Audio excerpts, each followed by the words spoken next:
As-tu déjà essayé de ne pas regarder ton téléphone quand il vibre pendant que tu révises? Si tu as tenu, bravo, tu viens de mobiliser tes fonctions exécutives. Ces fonctions, c'est le chef d'orchestre de ton cerveau et elles tiennent sur trois piliers qu'on va décortiquer ensemble. Mais d'abord, posons le décor. Les fonctions exécutives, c'est l'ensemble des processus mentaux qui te permettent de contrôler volontairement ton comportement. Elle coordonne toutes tes autres capacités cognitives. Il y a trois piliers fondamentaux à retenir: l'inhibition, la mémoire de travail, la flexibilité cognitive. Et leur siège principal, c'est le cortex préfrontal. C'est lui qui régule tes comportements, tes émotions et ton attention. Premier pilier, l'inhibition. C'est ton frein mental, la capacité à freiner les réponses spontanées, impulsives ou automatiques pour adopter un comportement plus adapté. C'est ce qui te donne ta maîtrise de soi et la qualité de tes décisions. L'inhibition se décline en trois fonctions.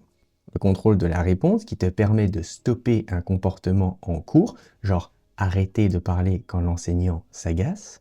La résistance aux distractions qui te permet de maintenir ton attention malgré les sollicitations extérieures. Et la régulation émotionnelle qui te permet de retenir une réaction disproportionnée, genre ne pas exploser quand on te critique. Le test culte pour mesurer ça, c'est le test Stroop. Tu dois lire la couleur d'un mot dont la signification est une autre couleur. Le mot rouge écrit en bleu, par exemple. Donc toi, tu dois dire bleu. Ta capacité à résister à l'interférence est exactement ton inhibition. Deuxième pilier, la mémoire de travail. C'est ton bloc-notes mental.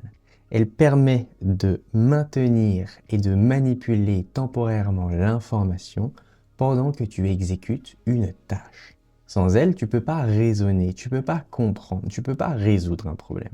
Sa capacité est limitée à 7 plus ou moins 2 éléments. Sa durée est courte et elle se dégrade avec le vieillissement et dans plein de troubles, genre le TDAH ou la schizophrénie.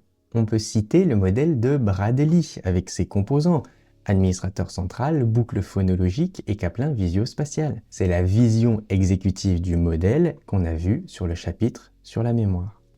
Attention, la différence à graver dans ta tête, c'est que la mémoire de travail, c'est une composante exécutive, donc active. La mémoire à court terme, c'est juste un stockage temporaire et là, c'est passif. La mémoire à court terme, elle garde, la mémoire de travail, elle garde et elle manipule. Ça, c'est un point à ne jamais oublier. Troisième pilier, la flexibilité cognitive. C'est la capacité à passer d'une stratégie à une autre, à envisager différentes perspectives, à t'adapter au changement. Elle s'oppose à la rigidité cognitive, ce qu'on appelle la persévération, où tu répètes les mêmes réponses malgré un changement de règle. Deux aspects sont à connaître. La flexibilité réactive, tu t'adaptes à un changement externe, et la flexibilité spontanée, tu génères de toi-même des idées variées sans contrainte. Le test qui mesure ça, c'est le Wisconsin Card Sorting Test, le WCST.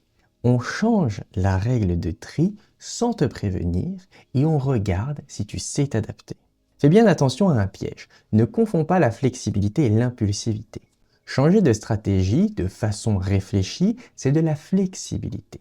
Agir sans plan ni cohérence, c'est de l'impulsivité et ça relève d'un déficit d'inhibition, pas de flexibilité. Le truc, c'est qu'ils peuvent se ressembler en surface, mais c'est l'opposé en mécanisme. Maintenant, abordons le développement et les troubles, parce que c'est un sujet qui tombe régulièrement en examen. Les fonctions exécutives, elles se développent tout au long de l'enfance et de l'adolescence. La maturation du cortex préfrontal, retiens ce chiffre, c'est jusqu'à 25 ans. C'est pour ça que les ados, ils montrent naturellement plus d'impulsivité et moins de planification que les adultes. C'est pas un défaut, c'est une horloge biologique. Côté pathologie, retiens les associations suivantes.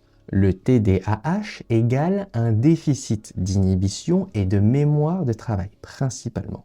L'autisme, TSA, lui, est lié à un déficit de flexibilité cognitive avec une résistance au changement marquée.